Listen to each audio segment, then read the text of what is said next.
There was an altercation outside the Duduzane Zuma's case earlier in the week. And joining me in studio to talk about what happened and to go more into Duduzane Zuma's case is Zanele from the BLF and Lindsay, the national spokesperson from the BLF. Can you please tell us more about, what transpired in the week and why did the BLF get involved with Duduzane's case? We have been involved in a lot of things that have been happening in this country. And in particular, the allegations on corruption around people and leaders in the society that we have so much respect for and who advocate for an agenda that we believe is going to push us forward as Black First, Land First.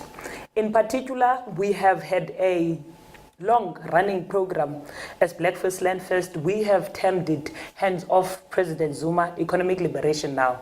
This was as a result of the attack of white monopoly capital and forces of imperialism to Jacob Zuma while he was still the president of this country.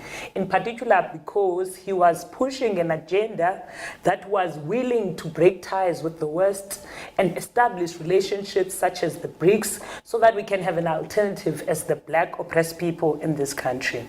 But I think what's important now is to zoom in particular into the charges around his son, which is Comrade Duduzane Zuma.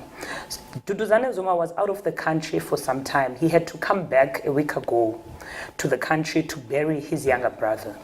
When he arrived at the airport, he was arrested by the enforcers of the law for 3 hours, only to find that there was no warrant of arrest.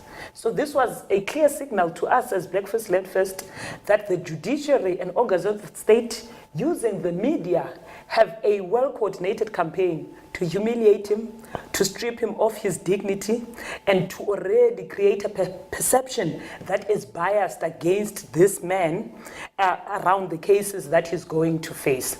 What happened then, he had presented himself in court on Monday around allegation made by the former Deputy Finance Minister, Mr. Mcebisi Jonas, around a bribe involving the Gupta family of about 600 million rand. He went to court. He handed himself over to court. That is a clear signal that here is a young South African who is willing to cooperate with all organs of the state so that these cases can be fully investigated and so that he may have an opportunity to put forward his side of the story. He arrived in the court of organized crimes in iron legs, in chains.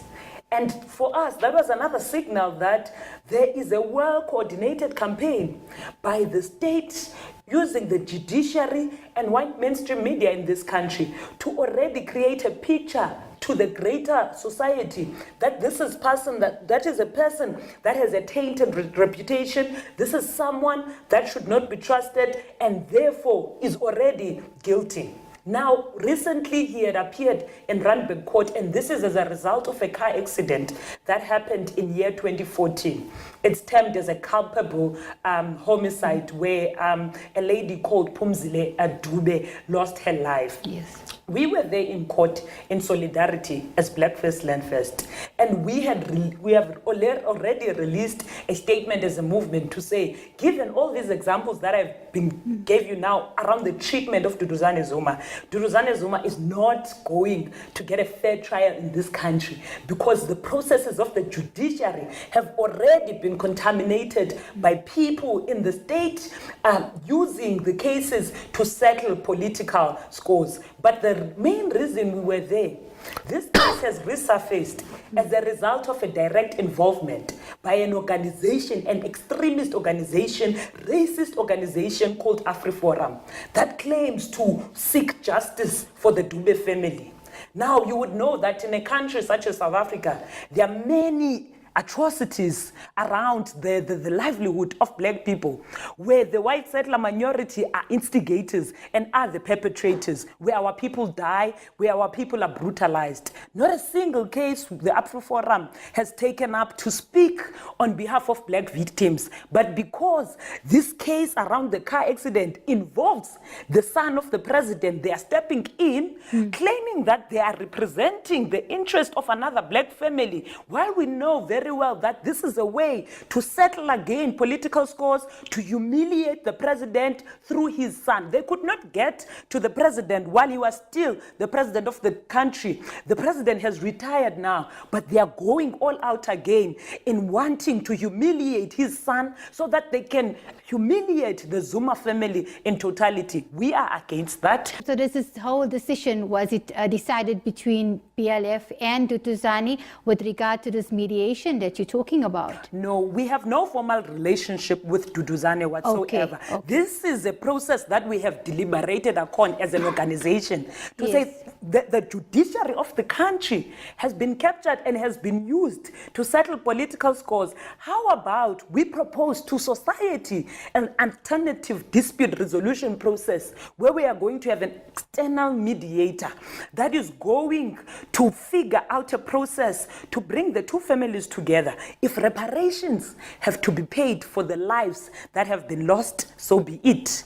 If an accounting process should be put in place where Duduzane should account for the crime, that should be put in place. But we must not create a situation where those who do not care about our lived experience and our plight, we allow them to use our own disagreements as black people to punish us even further. You had an altercation outside the Randburg magistrate court with Kallie Kriel from Afriforum. Can you tell us why it got so heated up? Yes, as Comrade Deputy President Luana just said, we can't be in a space as African people and allow settler colonizers to come into our country and into our space and to decide how we as black people solve our problems. So when we were sharing our insight with the media outside the Randburg magistrate court, Kallie Kriel came to the court and he was then wanting to speak to the media on behalf of the Dube family. I don't, as Black First Land First, we don't think it can be correct that a settler colonizer who brutalizes and murders our people on a continual basis in this country and historically for 400 years can speak on behalf of the very people that are oppressed by him. So we went to Kallie Kriel and we made it clear that we're not going to allow him to continue to speak on behalf of the Dube family, because we as black people are able to speak on our own behalf and to settle problems or experiences that we have within the black community for ourselves. At this moment, Kallie Kriel, in a typical white racist attitude, because he owns our land and he owns our economy as the white collective, decides that he's going to continue to push his way and to ensure that he does this. At the very same time, there's a white racist Stratcom journalist. Remember, Stratcom was the same apartheid apparatus, media apparatus that was brutalizing black people, tarnishing the names. Even Mama Winnie Mandela, we learned recently, was a victim of Stratcom. One of these Stratcom journalists then decided, when he's falling backwards, he punches me in the mouth. And this moment is very important because it also lets us understand that. So you mean somebody punched you on the day when you had the altercation? Yes. Okay. A white racist pseudo-journalist. Okay. At the moment where we are. So it was a reporter. You're saying that. Okay. A cameraman, a white cameraman. And this is at the moment where we are making sure that Kallie Kriel does not speak on behalf of the Dube family. This is important to note because here we are trying as black people to ensure that we can come together, even black journalists, and understand the framing of the situation where Kallie Kriel wants to speak on behalf of the Dube family. But this white racist is so committed to ensuring that Kallie Kriel speaks that he's even willing to punch me in the mouth, physically, in front of all the police. So did you open a case? Have you taken the matter further? So, in fact, I'm going to open the case today, and to ensure that justice can unfold. We've made that decision as the movement, but we also made it very clear that we're trying to get to this person's name to ensure that we can deal with him in a just way, because we know that even when we told the police on site, nothing then unfolded. But it's important to note how white people stay together. How, whether you're a white journalist, whether you're a white land thief like Kallie Kriel, you stay together. You defend each other. and you stop black people from finding unity. So black policemen then are defending Kallie Kriel, black civil society is defending, black journalists are defending Kallie Kriel, but we as black folks are very unequivocal and clear in that moment that he was not going to speak on behalf of the Dube family, because it would be a travesty and an injustice to the Dube family themselves, that a white racist land thief who has most likely killed even their ancestors is now speaking on their behalf. Don't you think like we're dwelling too much on the color issues, like the white and the black issues in the country? Don't you think that's going to take us backward as South Africans? Or do you think we should just go forward and look at the people as people instead of, the color issue? Let's think about Afriforum for a second and the cases that they've taken up and how imperialism functions. Afriforum, there's two key matters that they've taken up recently. It's the one involving Grace Mugabe and the one involving Duduzane Zuma. If you remember correctly, they took the matter of trying to ensure prosecution of Grace Mugabe. And we know that Robert Mugabe and the Mugabe family and Zimbabwe at the time represented a country where the land belonged to black people. We know that President Jacob Zuma has said many times the land must be returned because it was stolen by white land thieves like Kallie Kriel. So it's no coincidence that Afriforum and Kallie Kriel take up matters. They take up these two matters. They take up these matters to demonize black leaders who stand for black people and land return. We have seen, globally you'll know that the demonization of the Gaddafi family saw that a nation overthrown. In South Africa, it is no different. In Zimbabwe, it is no different. Racist organizations like Afriforum use these experiences within the black community so that they can ensure that the white racist society maintained itself. So they demonize President Jacob Zuma through Duduzane Zuma and so try to cripple the radical economic transformation project, just like they did with Robert Mugabe through. Okay, and now thank you Zanele and Lindsay for joining us on ITV News of the Week. Is there any closing remarks you'd like to make before we close off for the show? Yes. We are a revolutionary movement. As Black First Land First, we are also registered with the Independent Electoral Commission in South Africa, and we are going to be contesting elections in 2019. We believe we carry the agenda that is going to change the lives of black people, in particular the return of our land so that we may regain our dignity as black people.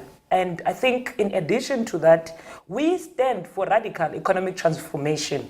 We stand for the return of means of productions to the black majority in this country. And leaders who are currently being lynched by white mainstream media in this country, we stand with them. We stand with the former president of the country, Comrade Jacob Zuma. He will be in court again on the 27th July. And we are going to be mobilizing society and be there in solidarity with Black First Land First. What we know about white supremacy is that when they are done with one black person, they move on to the other.